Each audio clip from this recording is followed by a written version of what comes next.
Hey everybody, and welcome back to another episode of Small Engine Velocity. Today I am sitting with the camera super high up in the air so that you can see the bike in the background while I go ahead and talk about this new mod that I did for a headlight today.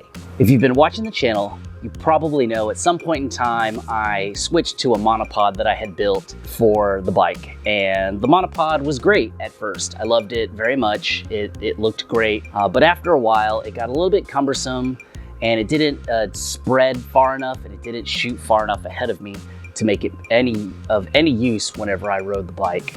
If you want to see that, it is going to be up here.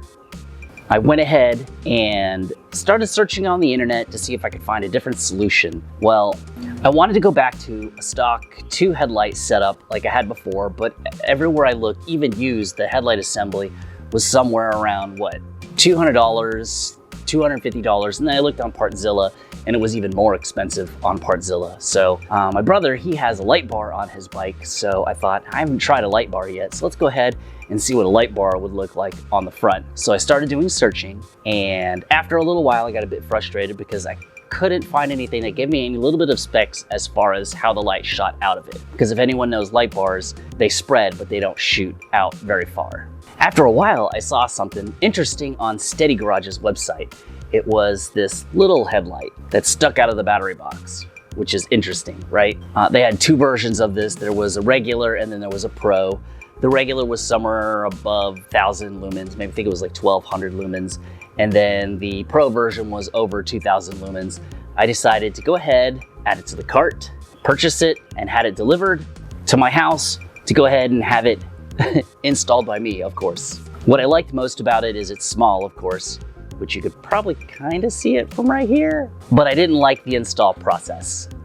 It's a little bit sacrilegious in the Ruckus world to do what you have to do to get this installed. But before we get to the install part and the review, let's go ahead and roll that intro.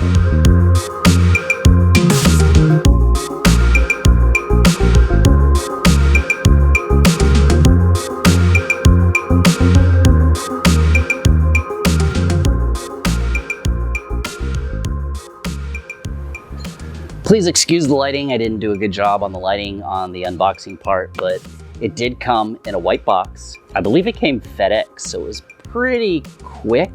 It's pretty much a plain white box, but then it has a barcode on it labeled, hold on, let me get my notes, CH-1103-black. The Pro version has -Pro, I believe, at the end of it. And we'll start with the smallest items first. The first thing you do, when you get it, there's a little Steady Garage sticker, a little tiny one right there. It's already stuck on my pegboard in my garage as I start to build my collection of stickers, which seems to be something that everyone does in the garage except for me, and I'm a little bit late to the game. It comes with a connector that connects to the back of the headlight for the harness that's already pre-built in there with leads out of there so you can plug it into something else to make it attachable. It also comes with a little 3-pin connector. I believe this is what you would put at the end of the connector that connects to the back of the headlight, but I didn't use this. Obviously, if you did need to use it, you would need to have a pin crimper or really good skills with needle nose pliers to be able to connect that on there so you could hook it to the stock connecting harness. I ended up not using either one of these pieces because I do have a little bit of a different connector or harness for my headlights than most people have for their Honda Ruckus. If you want to take a look at that, I have a video right here on the fully independent harness for your headlights.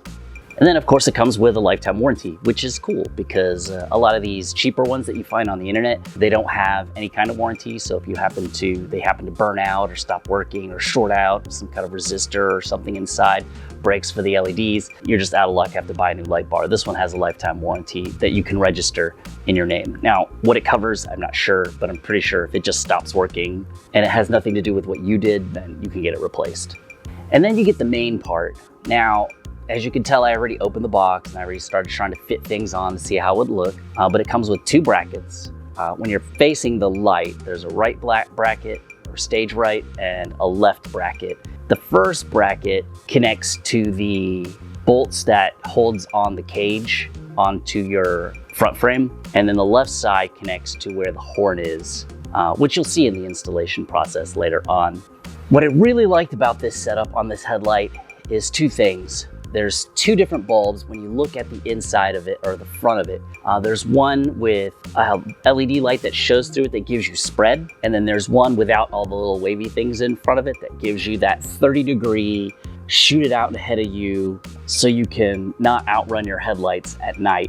That's not what you would get in a light bar, although there are light bars that I've used before. If you remember, the two square ones they had were pretty much spotlights with no spread. So it was either I was getting too much spread, not enough distance, or I was getting only distance, no spread in front of me. So I was really hopeful with this setup that it would give me what I want when I'm riding around at night to keep myself safe. So of course, the first thing you're gonna do is take off the battery box. Everybody's taken their battery box off 100 times. There's 4 screws on the sides, 1, 2, 3, 4. And then of course, if you have a stock headlight assembly, you have to take off all that stuff in the front. For me, I have to take off the monopod with the 3 bolts inside of it to take the monopod off, and then the harness on the bottom. Not very difficult, everyone's done this before. If you have questions about this, leave a comment below, but I really doubt that you will have a hard time taking off the headlight assembly in the front of your bike. Unfortunately, you will have to take off the horn. If you relocated your horn underneath the battery box, underneath that little venty thing in the front, part of the brackets that connect to the bike is on there, so you'll have to take off the horn. So of course, you'll have to take the 2 bolts off the bottom part that hold the cage. Take your time with it. I used an extension and an impact to pull it out. I did have to push a few parts around. It depends on how you have your harness set up inside of there. I like to use that space to put all the extra parts and extra wires in there, so I had to kind of push it around a little bit to get through it. Once you get that one set up, then you have to go and do the left side of the bracket, or stage left. What's interesting about that bracket is there's 2 holes, one on the top and one below it. The top one is where you put the screw. The second one, there's a little peg that sticks out, and you can put it in there for alignment. So there's no way to get the pitch wrong on the bracket. It will just connect with that alignment peg, and it'll be exactly the way you need it, which is very convenient because if you really think about it, the way your headlight faces and the direction it faces in is extremely important. What I was doing next was I was trying to figure out which one is the power and which one is the ground to the stock headlight connector that I have on there. So I got my meter out to figure out which one had 12 or 13 volts and which side would, like if I had it plugged in backwards, it would tell me it was negative 12 volts so that I knew that the ground would be the other way. Anyways, all this was wasted time anyway. I did need to know which side was the positive, negative, but not right there. From the little connector that I made for the fully independent harness was more important. Like I mentioned before, the fully independent harness, when I created it, I created a connector that went out and then to the 2 headlights.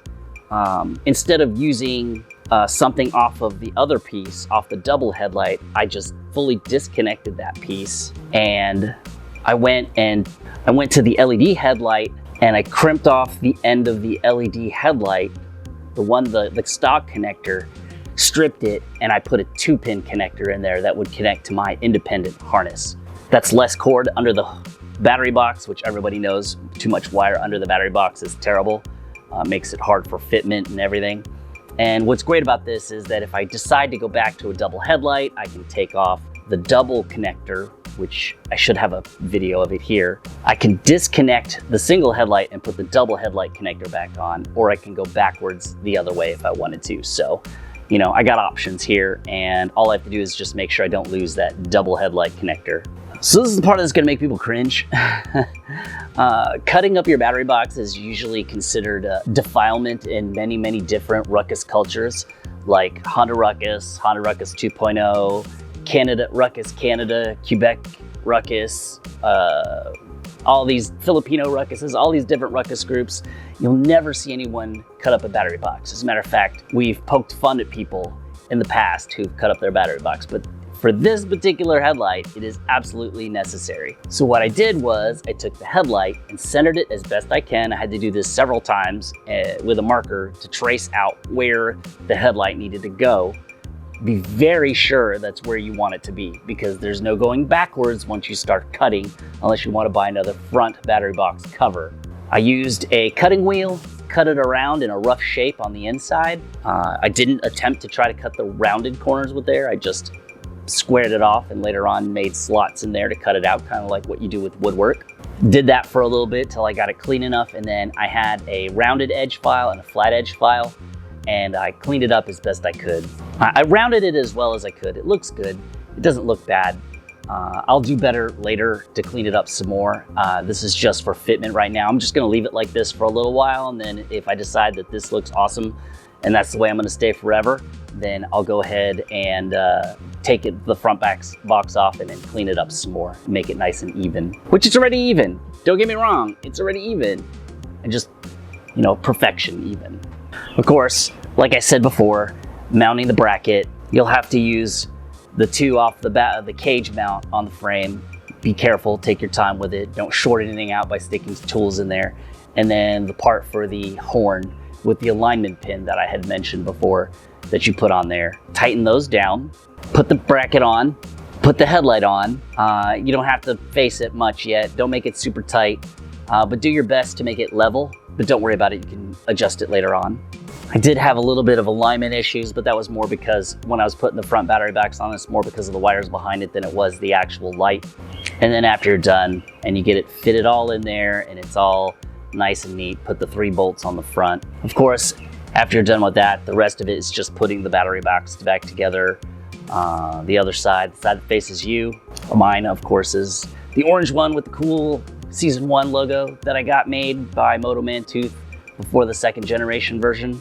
After that night, because of course this is not today, I did a little bit of testing, turn it on, and I got it as flat as I could. I haven't rode it around yet in the daylight yet with the headlight on to test it, but I just wanted to make sure that it was turning on, it wasn't overheating or anything like that, and it was pointing in the general direction that I needed. So now we've covered that, let's go ahead and take a look at the front of the Ruckus and kind of give you my thoughts and review of this particular headlight for the Honda Ruckus. All right, so here's the Ruckus in its all glory and super lowness. And there's the headlight in the front. So of course, it sticks out of the battery box. And if you look carefully, you can see the projecting one, and then you can see the spread one in the front, right there. It is very small, and to be honest with you, with the way it looks too small. I know that I just put this in here, and it makes the battery box look a bit square, and then there's this chunk right here that's empty. Now, what I think I'm gonna do is I'm gonna come up with some way to put signal lights in here somewhere to fill that space, but I'm very happy that I powder coated the front frame, or excuse me, the triple tree. But all in all, it looks pretty good. It just looks super tiny. Now, at night, I'd like to see how it performs as far as the spread and everything that was told.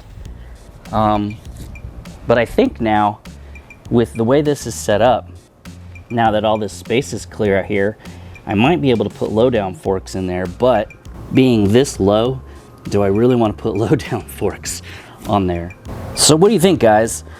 Please be honest. It doesn't have to stay on here, but it will stay on here for at least a little while because I purchased it, and I don't want any of my super chats and super stickers from the live streams to go to waste. But in my opinion, I think it looks weird. It really does. It looks weird, but I'm just not used to it.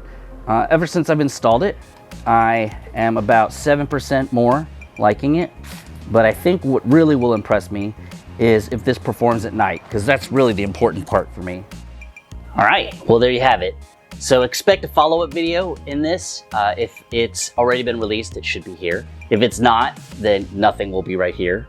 So you can get a nighttime view of how this works. Anyways, I appreciate every time you guys watch this stuff that I make. Hopefully it's useful to somebody. Don't forget to like and subscribe, and I will see you in the next video.